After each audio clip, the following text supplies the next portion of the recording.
Hello, gracefully chosen community, and welcome to Foster My Stories, the achievement-focused podcast for foster care, adoption, orphan, inclusive of underserved communities. I'm your host, Shalina Michelle Tate, and on today's cast episode, and yes, I said cast episode, I'm going to be interviewing Shana Asby, a family life coach from Detroit, Michigan, now residing in Fort Mill, South Carolina. I'm so excited because she's here on location with me currently. Shana, how you doing today? I am doing so great. I just want to say I'm excited to be here. Thank you so much for actually having a podcast. That way that you can open up to community. We need more podcasts like this. So hats off to you, Shalina. Hats off to you. Thank you so much. As I said earlier, I can't take the credit. I'm grateful that this is a needed podcast, and then I'm grateful that you're here as a guest interviewing on the podcast, and I'm so excited to have you here. How'd you get your start before becoming a life coach? I'm originally from Detroit, Michigan, and as a child, I was actually gave up by my mom at the age of 12 years old. I had two younger siblings, and it was hard for me. You know, my father was not my biological father. He was the only father that raised me that I knew, and I had a step parent. My mom, she didn't leave because she was on drugs or anything. It actually happened on Christmas Day. And when I asked, what's going on? You know, I'm the oldest. I have two younger siblings. Why did you leave? She said, because y'all don't get along with my boyfriend. As children, we suffer from a lot of verbal abuse, mental abuse, physical abuse. Before that, sexual abuse by our cousin. And that is a part of my backstory. Got into community organizing, worked with an organization called Good Jobs Now, where we actually talked about injustices within the city of Detroit. And this is where I learned how to start speaking up, not just for injustices within the city, but for injustices within the family. Yes, I'm over here gushing and beaming because I love Shana's transparent. How was your transition like? Was there like a time before realizing, hey, I want to make an impact in this area? How was it for you? Stability was one of my hardest issues because I only knew stability in elementary school. After this happened when I turned 12 years old, I didn't know what stability was. My mother would come back every other year or every 2 years. School was a transition for me. I was always a new kid. You meet people from everywhere being a new kid, but I was smart. What I realized about myself was if my home life wasn't good, I didn't care about school. But if my parents were engaged, then I cared about school. I was always a writer. Even when I got in trouble in class for laughing at the class clown, the teacher always wanted to put my work on the board. When it came to graduating that senior year, because I had messed up that 11th grade year, I just knew I wanted to graduate. So if I had to take 2 English class or 2 of another class, I did it just to walk across that stage. My mission was I had to graduate. You have a lot of youth, and I know experience as well, how your home environment, and I'm kind of passionate about this. I've spoken before about this on Foster My Stories, how a lot of times we go to school, and it's not that we're bad kids, and it's not that we can't learn the material, but unfortunately, the school systems tend to test you and medicate you. You come to school, you're trying to adjusting. Really, the instability that is kind of weighing on how you do in your classes, and naturally, trauma is happening. You're not going to be at your best in any situation. And experiences you listening very well may have gone through that, or you may have a child who is going through that, or know someone who has gone through that. Know that you have a gracefully chosen guest here who can relate to your situation. And I had to grow up quick. She had to be really the mother of the household. She had to do a lot of things, and I can imagine someone saying right now, well, yeah, that's the way it's supposed to be, but it's a difference when it's abuse, and it's not really a natural, like, we're going to work as a family, we're going to do this together as a unit. It's a difference when the child cannot be a child.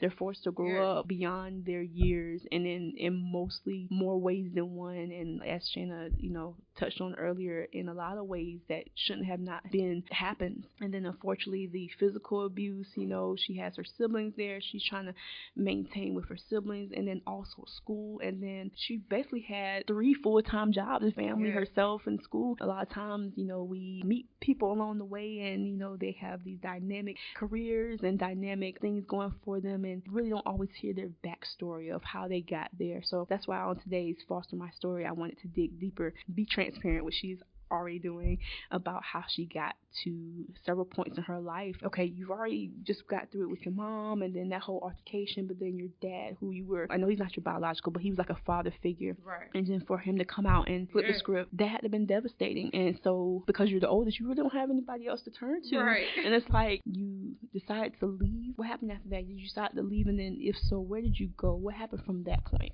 After that, I went to my grandfather's house to finish out the year before my mom came and got me. So my grandfather that I actually was was my mother's father that I went to go live with. He was older, but he had a daughter who is my aunt, who is actually a year older than me. She has informed me that Russell Sr. was my father, wasn't my biological father. She went through a lot as a child. Her mother passed away when she was young. I looked up to this aunt. You know, she was strong to me. She was close to my age. Yeah. The process of going to my grandfather's, it was freedom. So a lot of things that my auntie was doing, I knew nothing about. Boys, marijuana, alcohol. Started drinking. I ended up pregnant at the age of 15. My mother found out about it and she made me have an abortion.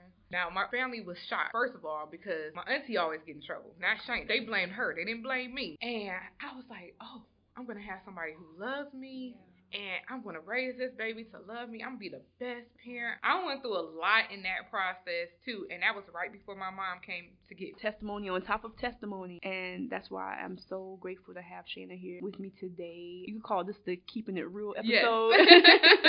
But it's needed because here on Foster My Stories, yes, we do highlight a lot of the achievement-focused content, but of different communities, underserved, foster care, adoption, orphan. It's also good to be able to hear really testimonies like these of my guests who have been through some real stuff. Once again, so you can know as gracefully chosen listeners that you're not alone. And so Shana, she said she basically went to her grandfather's and really she just had a crash course in life. I can relate to that, but difference is I went through the foster care system. So almost like Shana, you're coming out of that system sheltered because you really haven't had real life experiences. Right. You're like a kid in the candy store, but you don't know that the candy's going to make your stomach upset. Right.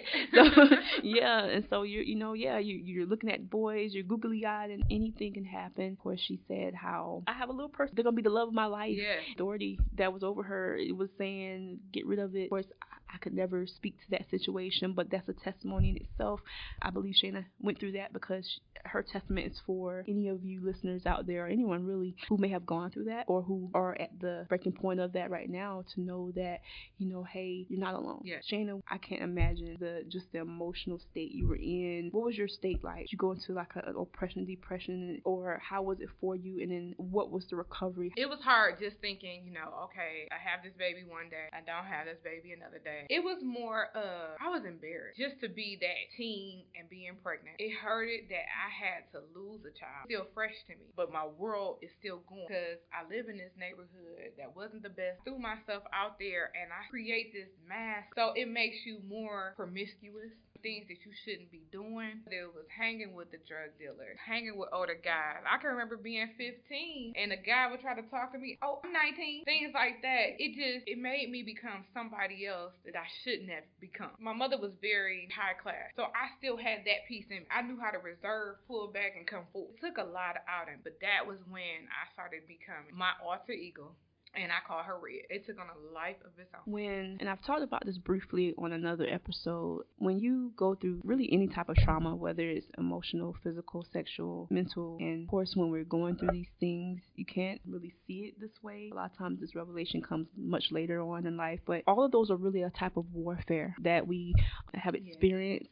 And a lot of times it will not just be one thing. Like, say, for instance, I went through foster care, and coming out of foster care, the root of rejection, and the root of rejection stems on to other stuff that attaches itself, abandonment, and just relationships, and possibly being with the wrong people. And then so what Shana's highlighting on is like how going through anything, traumatic experiences, and then more freshly for her, losing a baby. And even though it was a new experience for her, it was still a loss. It all came together. Condemnation probably from the family, past. All that is trauma. You don't really have nowhere to go and know what to do. And then naturally, sometimes the response is to like, you know what? Hey, okay, I don't care anymore. Or whatever. Just traumas and stuff we've been through. People would call it a fight or flight experience or emotion. But it's really survival. These real issues. Like, man, I'm just recalling some stuff I've been through growing up and situations that I know other people may have been in. And then you as listeners may have been in as well. This is real life. I appreciate the fact that we can now talk about real life as well here on Foster My Stories, because you may be hearing all this stuff and you're like, man, this episode going deep. Yes, it is. But it's also attached. This is necessary information because it is attached to the achievement portion of why this podcast exists. We do highlight the achievement of these different communities, but a lot of times before you can even get to an achievement, you have to go through a testimony. Shana, is there a breaking point, or did anybody come and any mentors for you? What was the point of the turning point from that trauma being out there? with my stepmom. She had a best friend. We called her Auntie Lori. She started noticing little things that was going on in our household. Like, why is Shana washing everybody's clothes? She shouldn't be washing everybody's clothes in the house. Get on my stepmother. Noticed one day I was walking up the stairs. She was coming to get me. My stepmother said something to me, and I went to go walk up the stairs, and my stepmother jumped on. My Auntie Lori was like, what's going on? So that was like one of. So my aunt was a getaway. But she can only do so much because it caused friction between her and my stepmom. Yeah. There wasn't many working at Eckerd's at a drugstore.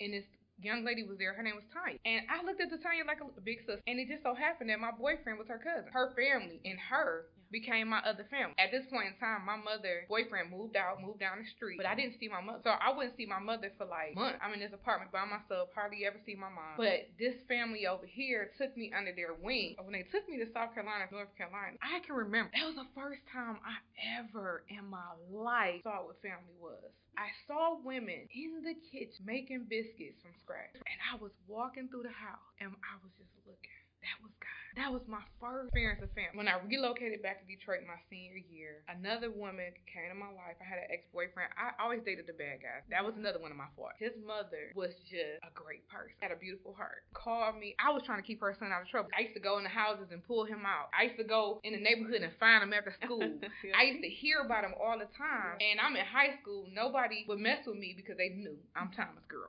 But his mother and his father loved me. And that's because I came in there respectfully. Talk to them all the time. So she was another highlight in my life who actually poured into me. So God would send me a few. It would hold on for that point in time. But I still became that bad girl. You know, that's amazing to hear her say that, because those real moments of the fact that, yes, she's been transparent. She's saying, yes, she was still that bad girl. She dated the bad guy. But God, like she was crediting, was already doing the works in her. She was talking. I was just imagining, wow, he was already setting it up. She went and pulled her boyfriend out the trenches, really. I'm not sure if you yet or started having the stirring yet. That was leading you towards being a family life coach. Gracefully chosen listeners, just know that, and we've said this a few times here on the episode, that a lot of times your background, you know, what you've come from and what you've gone through, sometimes you may think it's so awful, so bad, but a lot of times it's a setup. You may not understand it, of course, when you're going through it and it's traumatic. Later down the line, you realize that, wait a minute, I went through this because it was connected to a greater purpose. Of course, that revelation comes in time. But in her eyes, she may have felt to be the bad girl and him the bad guy, but her purpose, that's why I'm getting excited, is her purpose was being birthed. Her purpose was being stirred, and from the time he was pulling your boyfriend out the trenches and then connecting to his mom. And then also it's good to hear, and like she said, credit with God, he started having people there in her midst who, in a way, she almost adopted into a family, really. You know, yeah, it's like he had really rams in the bush for her. And yes, for her, I guess, to really tell her, despite what she's going through and maybe going through, that he's watching her and he has her back. Shannon, you connected with these dynamic women, this dynamic family. Did there start to be a shift from there? Those moments, did they started kind of piqued your interest more? And then also, did you spend time with them? Did you talk? What was the transition for you? Oh my goodness. Trey, his family, how loving the family is, how it just made me feel how a family is supposed to be. It opened up a lot of doors for me as far as like my eyes open. And I stayed with that big sister, which is his cousin, for the rest of the year. Her father, the best one to adopt me. It just so happened somehow my little brother found out where I was. And he said, do you want to come home? I decided to go home. That's when I actually met the second boyfriend and his mom, where I was pulling him out of houses. So in that process, I didn't realize, even saying it, that everything was going to be birthed. I never forget coming home this one particular night, late. Now, you know, they Jehovah's Witnesses. Okay. They don't play. I came home late. The mother said, where have you been? She was standing at the top of the stairs. She said, I smell the alcohol. I smell the marijuana from here. Ma'am, I was not smoking marijuana, but I was drinking. And I remember just sitting on that step, breaking down. Just broke down and let everything out as if I was in counseling. Of course, alcohol makes you do that. I promise I stopped drinking. After that, how I ended up transitioning is family started breaking apart because on Mother's Day 98, there was a house fire that broke out. Sister and the boyfriend, my best friend's brother, had moved out with the little boy and the two kids and their kids, so they had 3. They moved out the house and they had their own place. They kept asking me to move with them, and I was like, no, I don't think so. Yeah. Sleeping in the bed, wake up, and I don't see my best friend in the room. And then all of a sudden I hear somebody screaming. So I'm thinking that the mother had a seizure. So I run down the stairs to see what's going on. Find out a house fire broke out where the brother and the girlfriend lived. So the 6-month-old baby they had, she died instantly of smoke inhalation. The 2-year-old that was my baby, he actually had a 30% chance of living. 80% of his body was actually burned. And the 3-year-old jumped out the window and his shoelace got caught on the window. Somebody got him down. To see something that you love so much, that you have poured your heart into. Remember, I had an abortion. I didn't have a kid. Yeah, of course. So then I see this kid. He has a name like mine, but his mother's treating him because he was a product of rape. Now he's fighting for his life. So that was my first scream. Got put out the house. They going through their family. And somebody said, Shana, let's go to the military. She was in the military. She said, I live on base Quantico. Let's just go to the military. And I followed her because I couldn't take no more. Yeah. And she said, we can get on a buddy system. We're going to work out together. And then we're going to get the recruiter. So I actually moved to Virginia in D.C. We were living on base Quantico. And I found the Church of God in Christ. Actually, they found me. Man, how's that traumatic situation, and my heart does go out to with that situation to that family, and just in that trauma. Shana had a revelation, really her heart really aligning more with the purpose. She already had a taste of it, her boyfriends and pulling them out the trenches, but now it's these babies, these youth. And then the friend says, come on, let's go in the military, and that was a turning point. And then of course she just said with the Church of God in Christ. When you was on the base, is that the beginning stages of more wanting to, I want to start helping around this area? The Church of God in Christ, that was the first part of changing my life. Yeah. I'm not saying that I stayed on that path, but it was the first light. The way that they work there, they take you through these classes and courses that get you involved with community, people in your area. But in your area, in your community, they learn everything about you. In order to join the church, they take 7 stages. They take you through, you have to learn about God, who he is. The last step, I could not get over. We stayed on there for like 3 weeks, and it was forgiveness. What? Forgiveness? Yes. When you said forgiveness, I was like, forgive who? I didn't know that it was so much for my mother. Do you know what happened to me? You know what could have been avoided? I even knew who I was going to marry. It says you can't be unequally yoked. What? Yeah. This is the person I'm marrying. Forgive her. When they got to that part, when they said, okay, we've been going through this for 3 weeks. It's been a while. What if Jesus didn't get on that cross for you? Are you saying? Okay, so that right there just like broke me. And my first assignment was to write a letter to my mother, forgiving her. That opened up the doors for a lot. Once I got over and understood how to forgive, then I started forgiving everybody. I knew how to forgive. And so here we are. I'm going through this, but I'm still one mother. So I went through years of trying to build that relationship with her. Every time I followed her, it was 6 steps back. She wasn't ready. Eventually, through a divorce, I had a child. I got to the point where I was in the said, Father God, I just need to find my purpose. I was in Charlotte, North Carolina. I never forget it. And to this church that everybody was at, just so happened that some cousins was there. We always talked about purpose. So I sat up in the bed and I said, God, what is my purpose? So I wrote down all these things of what I was passionate about. And number 1 was women and children. Women with low self-esteem. Children. And it seems like God started shifting me. Remember, you don't know how the shift is going to go. Because if you would have known the journey, you wouldn't have wanted to take the journey to get there. Yeah.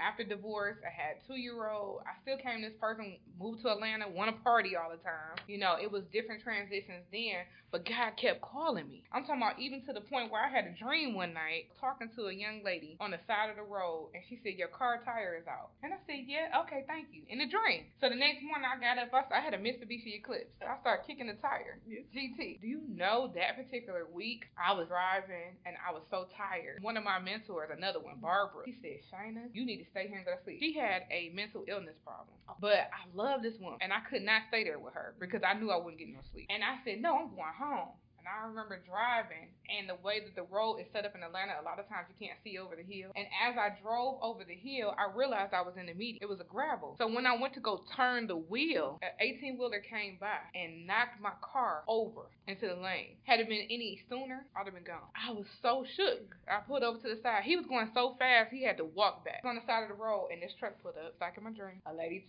spoke over the passenger, and she said, are you okay? Yes. I saw everything that happened. I lived the first house on the block. on the corner. You need anything, please come and tell me. Just like in a dream. And it was the same tire. And I remember going to Barbara's house the next day, and the young lady said, look, that's because God is trying to get your attention. And so that right there kind of shifted me like, oh no, I got to get my life right. And I have to get it right to the point where I'm doing what God has called me to do. And so that started the process of me wanting to speak to the youth, fire, and get into community organizing. And that's how I became a community organizer. That's dynamic in itself, how she went through that journey. She was at the church, but then truth started bombarding her, and the power of forgiveness, which is something we all need to have, especially as we're making our divine transitions as led by God. And of course, as you already know here on Foster My Stories, we never beat that over your head or force that on you, but yes, they always attest to where our help comes from and our testimonies come from, and God-given testimonies. What's my purpose?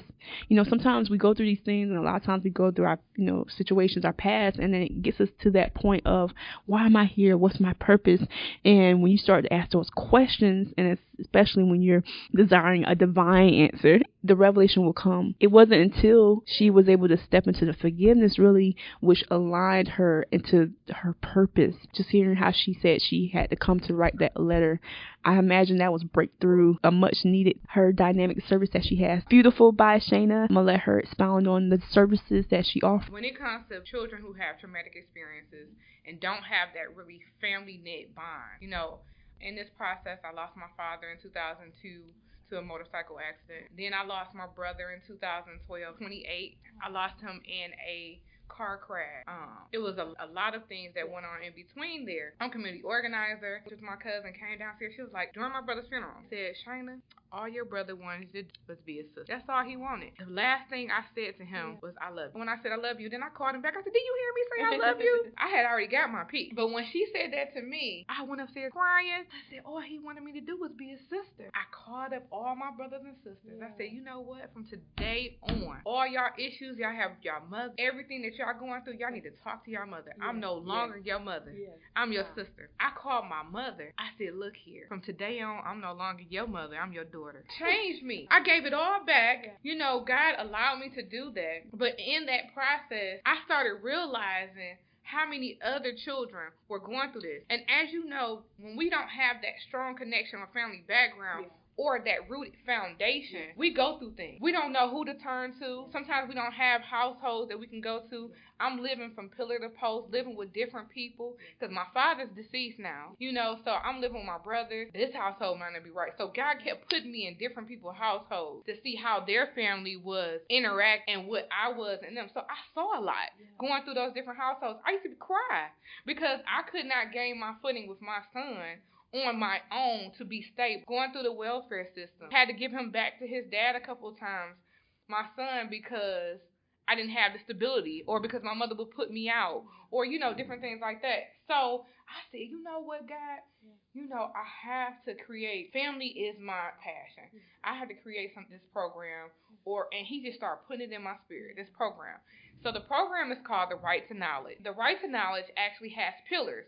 It deals with self-love and knowledge of self, family, community, education, and purpose. And the way that God gave it to me is that you can't get to the next step until you deal with the first step. That means self-love, knowing who I am, and loving who I am. So at one point in time, I had self-confidence, but I didn't have self-worth. And that was the big thing. No, not self-confidence, self-worth.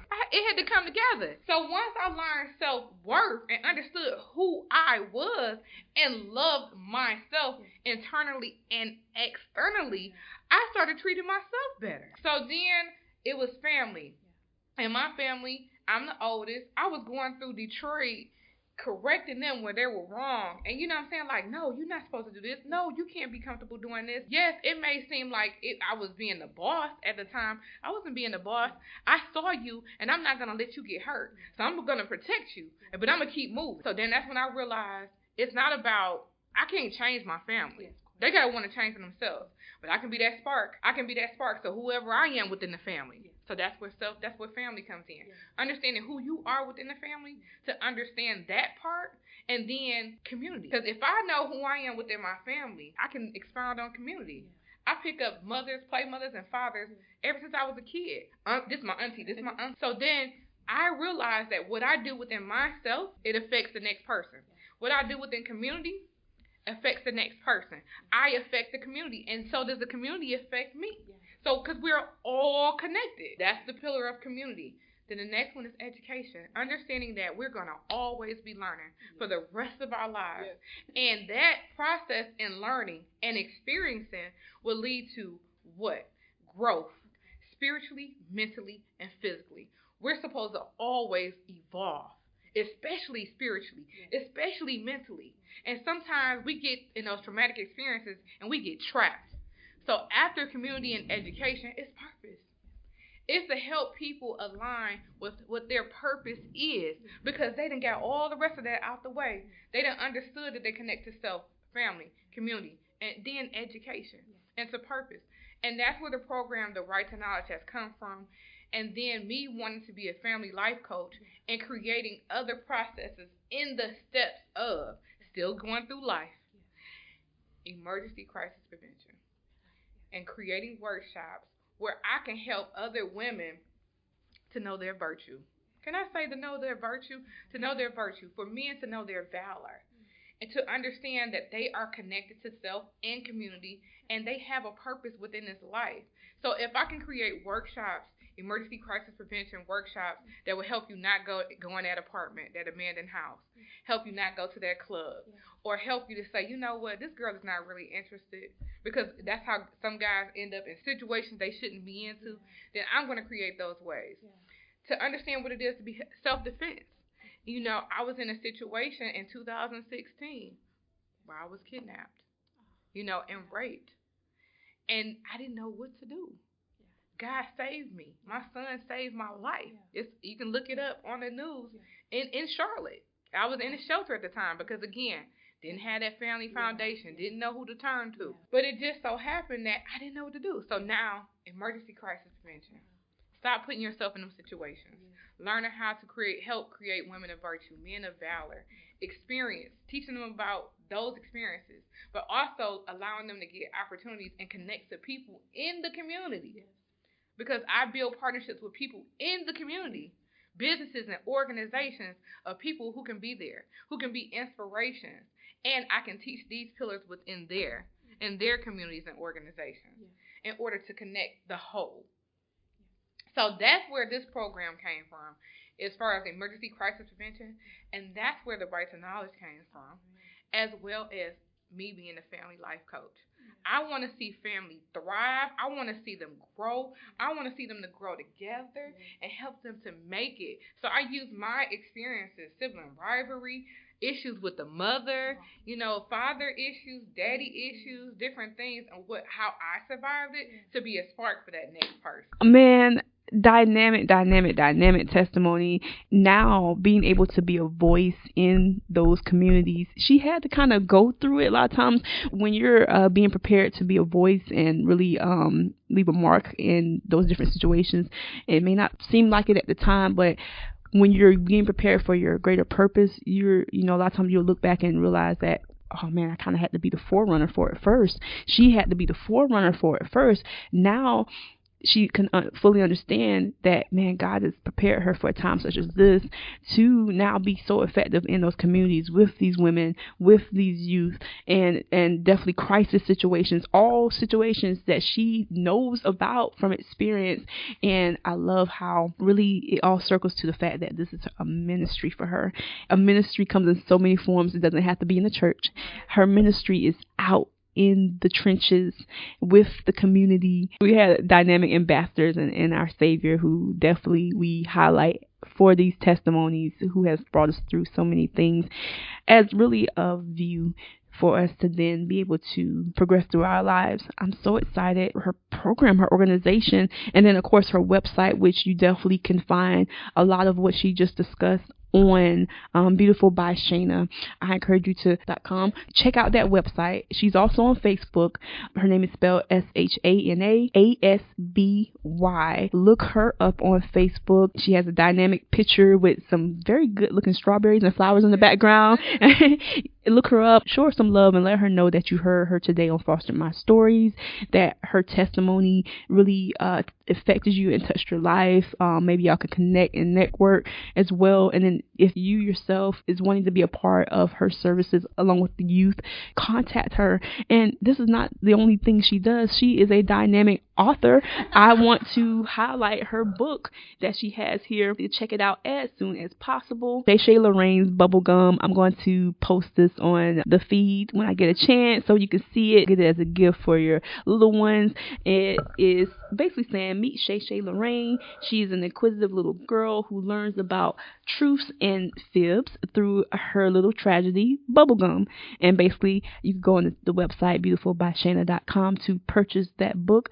Please purchase the book and give her a review and show her some love, because I know she has more books that she's going to be stirred up to write. I'm excited for that as well, and to let her know how this Foster My Stories podcast episode has positively affected you as a listener, and how you would like to connect with her on her services. Shana, before we go, because it's dynamic how we had a complete wraparound of really how God has basically shown you a roadmap to your purpose, really. As of now, being a family life coach, and then definitely working with different people that you've worked with, and then now being an author and a mother, really a leader, is there any words of wisdom, words of advice that you have for any of the listeners, or anyone really who's possibly wanting to go into counseling, or who may have gone through some of the similar situations you've been through? Any words of advice or wisdom you'd like to give to the listeners? Yes, always words of advice. I just want to say, look here. Life is life, okay? There's no roadmap. And not only that, things happen. Things happen. Nobody's perfect. My story is yet done. It is still being written. Even though I am a family life coach, I can help you through those things that you have experienced, right? But to say that I'm the perfect person and that my story is done, it's not done. So within saying that, I'm telling you that your story is not done. You still woke up today. You still are breathing. That means that today I may have made mistakes, but tomorrow's a new day and I can change my ways. I can change something about me. Or I can inspire somebody else and encourage somebody else because we're connected. I just want to tell the listeners today that you are not alone in anything that you go through. God gave us family when he gave us each other. We can connect to anybody. Stephen Furtick last week, he said, who's going to be my Abishai?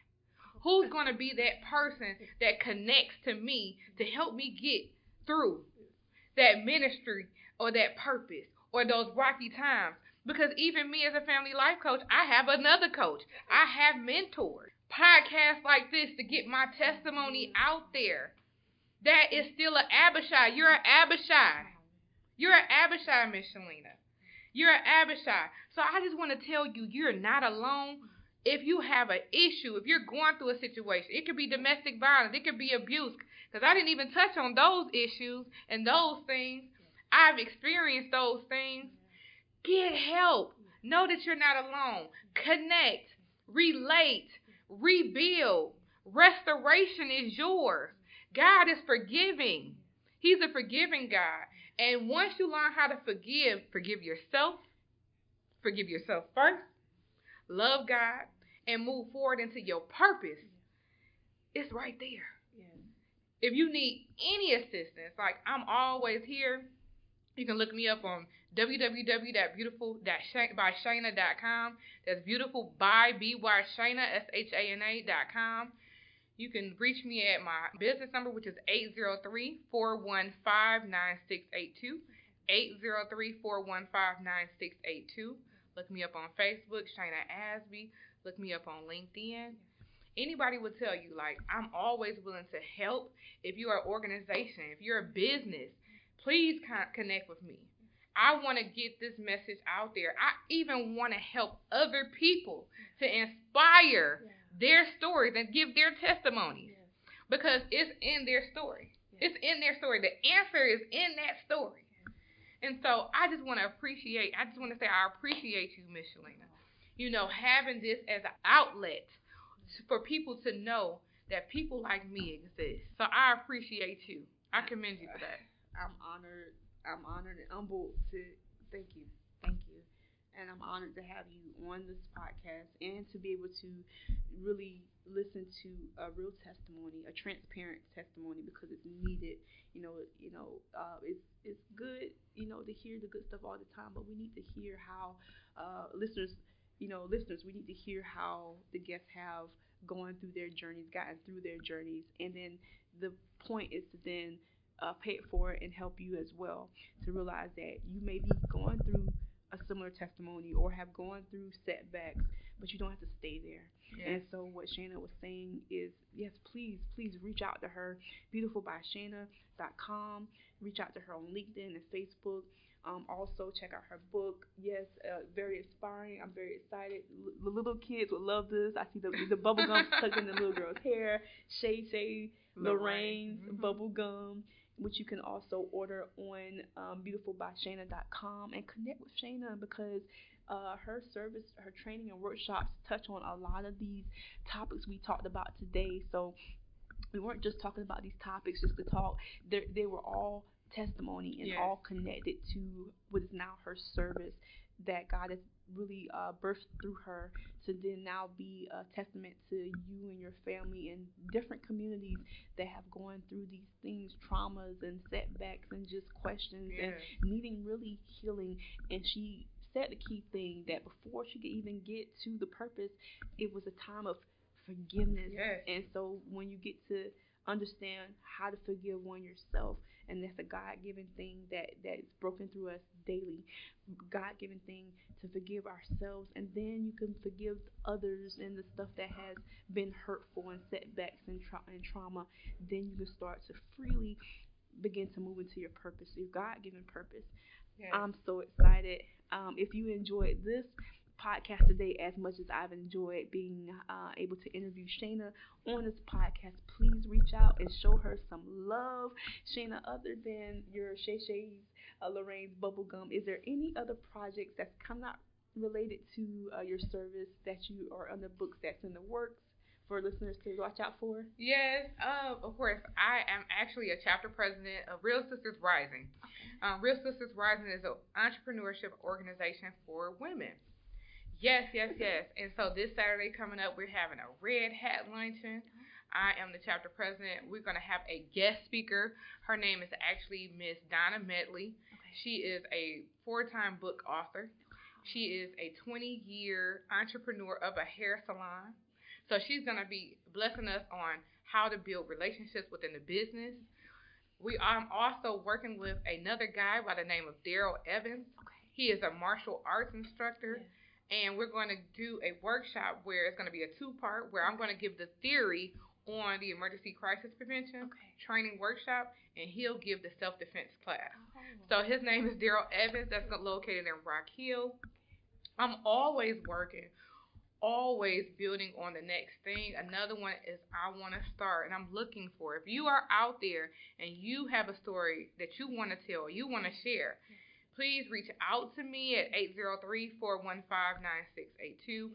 I'm going to start a tour, and this is about sharing your story. Always putting things together, panel discussions, workshops, and different things like that. So I'm in community. Yes. I'm here. Yes, you heard her right there. Please reach out if you have a story, a testimony, and you can talk with Shana and connect with her, and then she'll get you organized as she is led, and her and her team will get you organized the best way possible. I'm so excited for what's in store. The more books, the more opportunities, the more doors opening, and that this podcast has been a dynamic testimony to keeping it real. Yes. Yes, and if you've enjoyed this content, which I'm excited to present as the new season for Foster My Stories, stay connected on the Facebook page, Gracefully Chosen. Facebook page. Remember, the foster, underserved, adoption, and orphan community simply means you're gracefully chosen. It's just a new name to really let you know that it doesn't matter what you've gone through, your experiences, your circumstances, your setbacks, you're gracefully chosen, and that's a new name to whatever you've been told. gracefully chosen. Gracefully chosen because you have been preordained and selected for a greater purpose. I'm Shalina Michelle Tate, your host here on Foster My Stories. Today has been an honor interviewing my guest, Shana Asby, and you're welcome. It's been an honor to have you here on Foster My Stories. I may just stow away in her car. She may see me on Saturday, like at the workshop. I'm not sure, but yes, I'm going to be posting. By the time this podcast airs, many of her workshops may already have been taking place, but I'm going to post her workshops and content earlier on the page. Please go check it out. Stay tuned for more updates, and you have a dynamic rest of your day. Bye. Bye bye.